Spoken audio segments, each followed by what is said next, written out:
Book 1, Earth's Core. Chapter 14, Celebrations, Protests, Departure and Graduation. Day after day, week after week, Zax invested every free moment of his time in training, whether in the inner spirit formation or meditation. In the first week he trained only twice, at Sunday and Wednesday, in the inner spirit formation. Each training session was like the first one he had after Zetsa modified the formation. He sat on the white mattress cross-legged, chanted the words that activate the formation, and after couple of hours woke up with barely enough time and energy to get back home at an appropriate hour. The rest of the week Zax reserved for meditation. The results of 2 sessions in the inner spirit formation were substantial. Zax's consciousness was overflowing with the small icy grains. Thankfully, after Zetsa helped him to dismantle and merge the leftover grains from his first sessions, Zax became much more experienced with the process and his soul slightly evolved to be capable to handle the great amount of grains. The following month Zetsa did not test Zax and on the contrary, allowed him the peace of mind to train without interruptions from her side. Just like she predicted, after advancing to the intermediate phase of level G and obtaining an acute awareness to the existence of the inner spirit formation's fragments, the icy grains, Zax's advancement was brilliant, partly because of his natural affinity to the requirements of soul-refining techniques and was training in one of the most astute among them, regardless of its class, a high-level illusionary formation. After 1 month, the length of time Zax had to tackle the frost illusion and the passage of time outside of the formation have slightly equalized. Nonetheless, each session in the inner spirit formation ended as usual for Zax. His body slowly froze until it eventually fell apart to many pieces, and then a surge of warm energy defrosted his frozen parts and brought him back from the illusion, completely exhausted. On the contrary, meditation gradually turned out to be a lot nimble as Zax repetitively practiced it. In any given moment he was not bound by prior commitments. Even sleep time became a chance for Zax to continue meditating after Zetsa taught him how to perform the basic technique of somnolence meditation. As Zax's soul got stronger, the true benefits in his daily life, which were the consequences of merging with all the blue-white dust, began to show. In school, during classes of which Zax had zero interest in, the sharpening of the soul also sharpened his mind, and so even by not paying attention intentionally or daydreaming out of boredom he was able to grasp and interpreted the meaning of sounds and sights around him. Furthermore, subjects Zax had hard time understanding suddenly turn out to be clearer and more logical. In the company of his teachers, friends, and parents, and in general, all the people around him, Zax's attitude underwent a significant change as well. From a rather timid, selective and secluded boy he grew to be more composed, poised and confident. June 27 to June 29, year 5784. Zetsa volunteered as the representative guardian of Cave 25's participants in this year's Great Earth's Core pursuit. The following day, June 28, with her doll, Takedamaki, joining her group of 10-year-olds, they set off to where the grand pursuit will take place this year. In a week or so she will lead back more than 5,000 incompetent, F-level beginner phase misusers. June 30, year 5784. After 2 months of training arrived the date for the half-year celebrations. Every cave in Kingdom Earth celebrated in its own way. Cave 25 was a middle-class cave with no governor, and so the conducts of its management office required to first passing through the administration of El Eden's capital cave, Cave 14, along with other middle or lower-class caves. Being an agricultural cave which lacked a governorship and relied on a management office who was managed by the domestic population, the funds of Cave 25 were quite limited even in the national finest time of the year. However, having no support from the management office did not mean that the people could not spend money from their own pockets to celebrate in unity just one day of the year. Much like how siblings will spend together their own saving to buy a toy that their parents will not, the closeness of the inhabitants of Cave 25 was as if they were all one big family, especially during the national half-year celebrations. Zax spent the day of the half-year celebrations with Sarah, Dane and other kids from their school. Since it was a holiday, school was closed, and in the morning till the afternoon, all kids helped clean and decorate the urban area, where the celebrations took place, with ornaments they made in school. The grown-up of Cave 25 contributed according to what each of them could do. Some raised all kinds of stalls, food, games, resting and so on. Those who were shop owners lowered their prices to nearly a loss for the needed materials and supplies. Others who owned farms were gracious and shared tons of their crops. All in all, it was a full half-day of cooperation for all ages and backgrounds in Cave 25. The celebrations began at 7 o'clock. The cave's nightly cover formation was activated early for the holiday, and with the appearance of the mesmerizing bright white dots on the enormous veil of blue darkness, the temperatures also dropped significantly. In the stead of the sunstone's heat, large lanterns were placed in the streets and with subtle light created a warm atmosphere. The traditional clothing of the half-year celebrations was plain white tunics, but today people wore tunics of different colors, shades and patterns. Zax wore a green tunic with patterns of leaves. For the first hour of the evening he, his family and many others joined in several gatherings around small bonfires. Each family carried their personal word of thanks to nature, whether in the form of a letter, a certain item, a prayer, or whatever they saw fit to throw into the flames with their gratitude. Afterwards, Zax met with his friends, and until the next day, when the nightly cover formation reactivated around 8 o'clock in the morning because of the holiday, they played around in the numerous stalls, ate all sort of delicacies, danced to the many songs and joyous music, and fell asleep together at Dane's place, which was the closest when they started to feel tired. From there they, obviously, called each child's parents. A day later and a 3-day before, the expedition of expert mist users led by Mortimer Douches departed to the world above the ground. Turmoil and agitation caused disarray among the citizens of Kingdom Earth. The people were divided into 3 groups.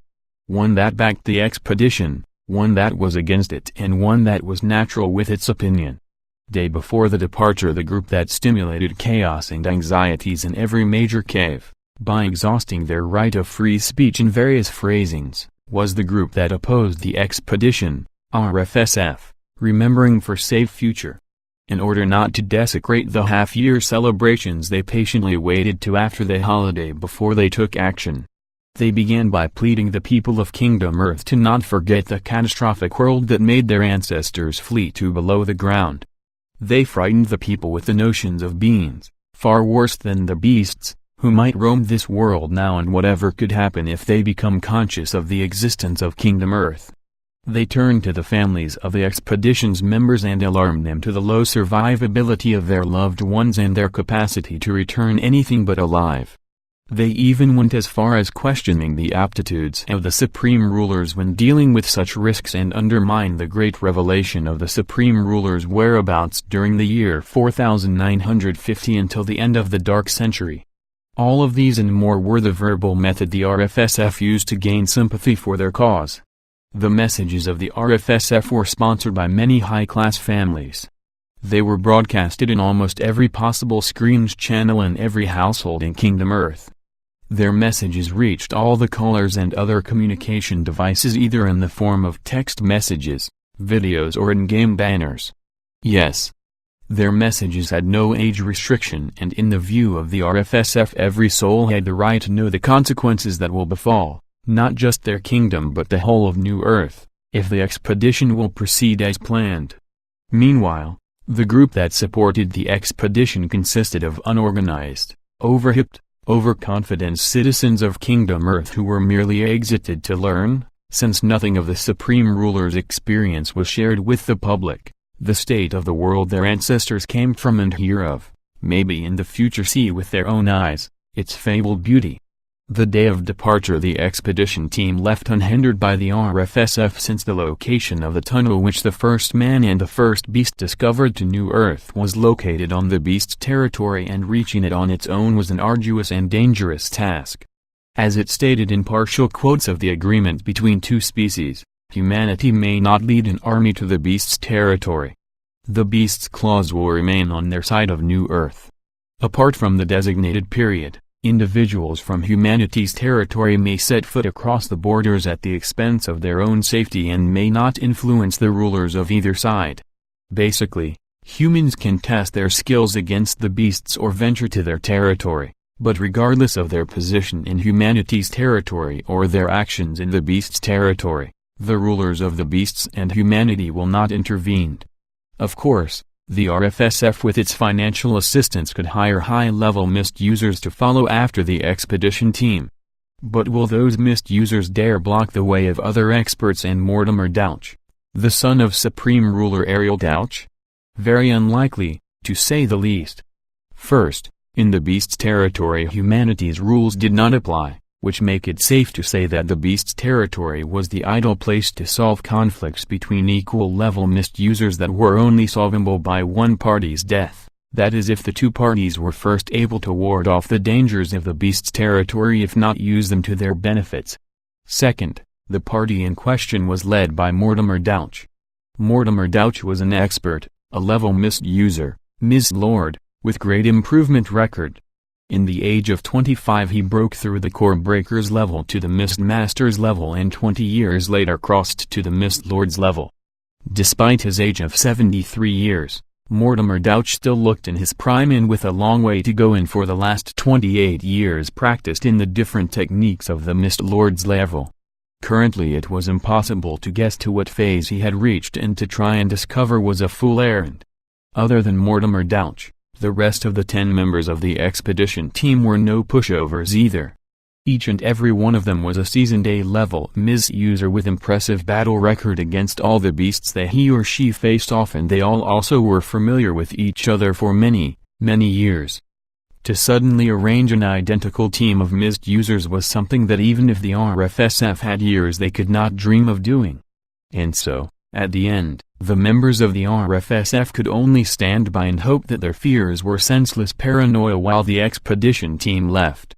August 31, year 5784. Last day of school. Being the last day of pre-core school, a magnificent graduation ceremony was held for the class of 3rd grade. The school rented a decent compound for the ceremony and invited by adorned letters the families of all the graduating students. As the families began to gather inside the compound and the ceremony was about to start, the guests sat on white folding chairs in front of a giant stage, the students sat on benches to the side of the stage and the teachers sat on white folding chairs in 2 lines on the stage, near a table with a batch of graduation certificates on it.